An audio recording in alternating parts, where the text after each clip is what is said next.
नमस्कार बंधुगण केमन आছেন সবাই। आशा करी सबाई भालोई आছেন। आजके आमार चैनेले सबाइके स्वागत जानिए आजके आपनादेरके माशरूमेर पकोड़ा बानिये देखाबो, जेटा आपनारा बाइरे बाजार थेके किने खान कत सहजे एटा घरे बानानो जाय सेटाई आपनादेरके आजके करे देखाबो।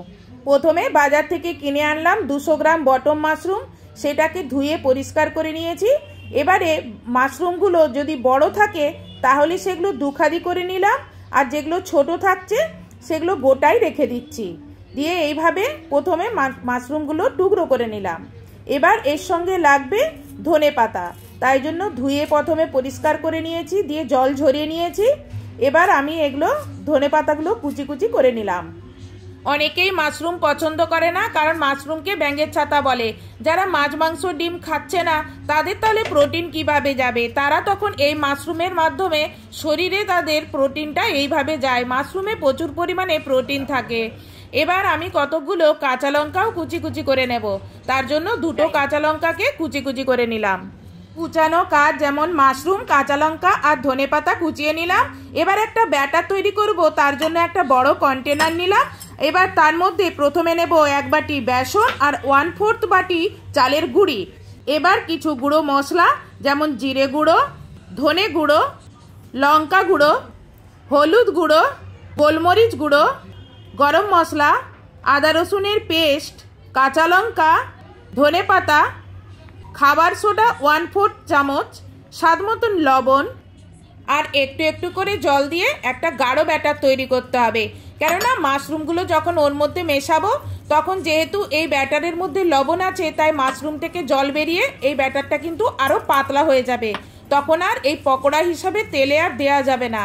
তাই জন্য একটু একটু করে জল দিয়ে এটা একটা গাঢ় ব্যাটার প্রথমে তৈরি করে নিতে হবে।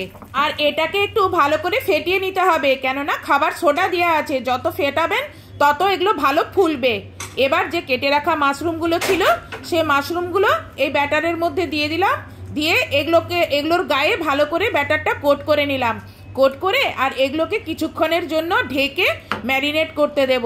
তাহলে কি হবে, এর মধ্যে নুন মশলা সব এই মাশরুমের মধ্যে ঢুকে যাবে, আর যখন খাবেন তখন খেতে খুব ভালো লাগবে। এবার এটাকে ঢেকে কিছুক্ষণের জন্য এদিকে রেখে দিলাম।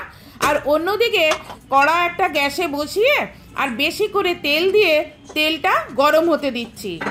এবার তেল যখন গরম হয়ে যাবে তখন গ্যাস সিমে রেখে আর ওই যে মাশরুমগুলো ম্যারিনেশনে রেখেছিলাম সেখান থেকে নিয়ে আর এক একটা করে মাশরুম বড়ার আকারে টুকটুক করে এই তেলের মধ্যে ছাড়তে থাকবো।